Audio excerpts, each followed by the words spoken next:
Yo traigo azucena para Susana. Ahí viene Ma Francisca, viene a laborar. Yo traigo azucena para Susana. Ahí viene Ma Francisca, viene a laborar. Yo traigo azucena para Susana. Ahí viene Ma Francisca. Tú conociste a mi abuela y ella siempre fue una persona muy conversadora. Yo siempre estaba hablando con ella, pero un día me senté con ella en el año 1993 y empezamos a hablar y yo la grabé con lo que tenía.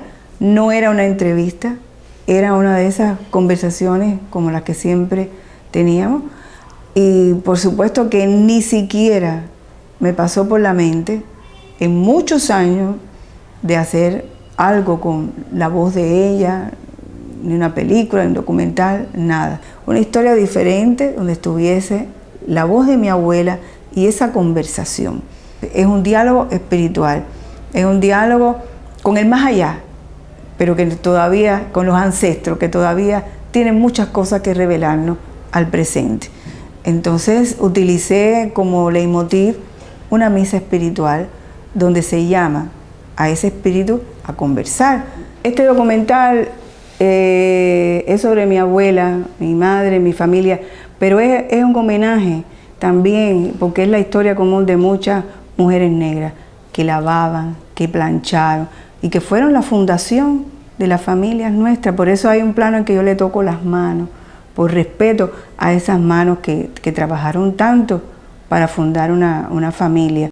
Cuando estaba escribiendo el guión, poco a poco fui creciendo en lo que quería decir. Mi abuela no nació aquí en La Habana, nació en Santa Clara, era de apellido Abreu. Cuando tú visitas Santa Clara, el apellido Abreu es un símbolo muy importante por la señora Marta Abreu de Esteve, que fue una benefactora de la ciudad. La historia que siempre contamos es la historia de los grandes triunfadores, la historia de la gente blanca que sí, fueron benefactores, ayudaron, pero su riqueza la hicieron con las lágrimas y el trabajo de muchos esclavos.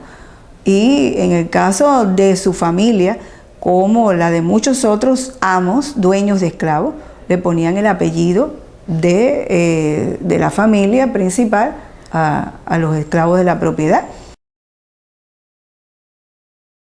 La música era muy importante.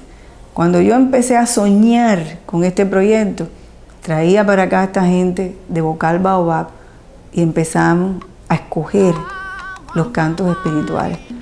Este era un canto de venida, había que llamar al espíritu, había que invocar a las madres, había que hacer todo. Todo eso se hacía aquí en esta casa en medio de mami tan delicada, tan enferma, merienda, porque en esa etapa económicamente yo todavía no tenía la aprobación del ICAI, pero había que empezar a ensayar.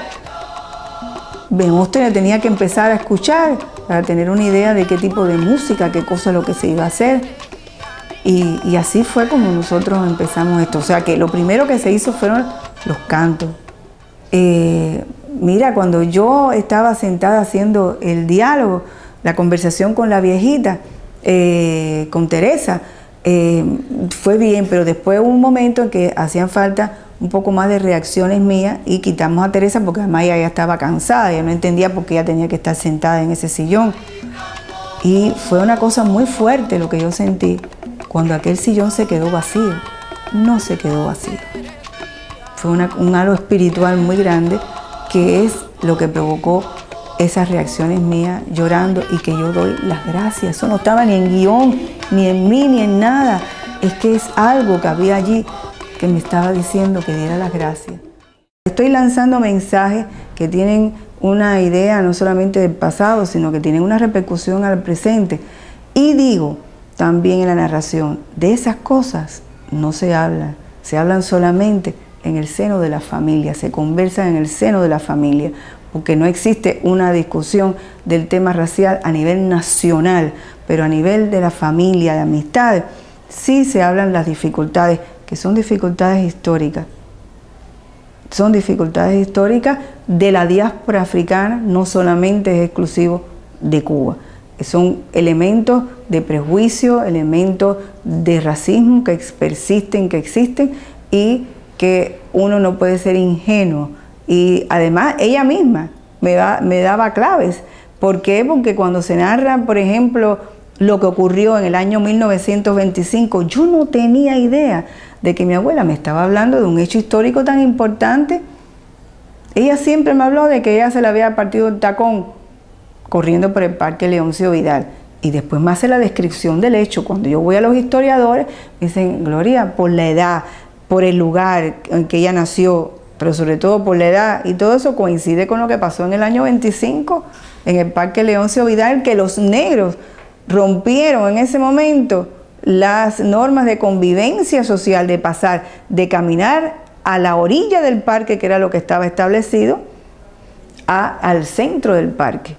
Eso te está hablando de una sociedad, te está hablando de los problemas raciales que existían en el pasado y también del origen de lo que no se conoce que puede pasar en el presente. ¿Cuántas veces se habla en la historia de Cuba Julio Antonio Mella y no se habla de que él se preocupó, escribió sobre ese hecho? En Santa Clara se casan a los negros, se le caen a tiro a los negros.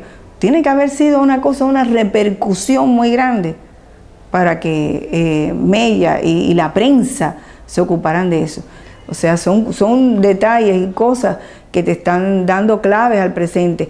Pero también una reflexión mía muy fuerte es cuando yo digo, la imagen que tengo de mi abuela han tratado de destruirla muchas veces y de eso no me cabe la menor duda. ¿Por qué? Porque al surgir en Cuba en la industria turística, ¿cuál es la imagen que se da de los negros? Esas muñecas horribles. ¿Por qué? Si aquí ha existido líderes negros, mujeres y hombres tan dignos, ¿por qué esa representación? Porque yo nada más que saqué la parte de las mujeres, pero hay también de los hombres muy indigna. También nosotros tenemos una historia cubana brillante con líderes intelectuales negros para que ahora por la industria turística se venga a hacer esa representación tan denigrante. Entonces, esa imagen que yo tengo de mi abuela, esa foto tan bella, tan digna, no solamente donde está cargando a mi mamá, sino todas otras, es contradictorio con lo que te está presentando esa llamada industria turística. Y ahí asumo la voz como intelectual de esta época y estoy poniendo mi opinión sobre esta historia de mi abuela. O sea que es un diálogo con mi abuela, pero es un diálogo con pasado y presente. Está basada también en el mundo de la fotografía. Fíjate que siempre todos los planos de los africanos, de la descendencia africana, están mirando a cámara, señalizando, estamos aquí, estamos presentes. Una cosa que también yo utilicé mucho en 1912, Voces para un Silencio, esos rostros de la gente negra a cámara, desafiante, presente, mirando, reclamando la presencia, la belleza, un tipo de belleza africana. Y sobre todo eso se refleja mucho en la secuencia de las madres, donde yo repito, porque ya anteriormente en el documental Los ojos del arcoíris yo había filmado un vientre, ese homenaje al vientre de la madre africana, a sus ojos, sus labios, que tienen una belleza muy especial y que a veces no se quiere ver. Es todo preparando para después cuando se llega a esa secuencia de esa representación denigrante, decir, pero esto no tiene sentido.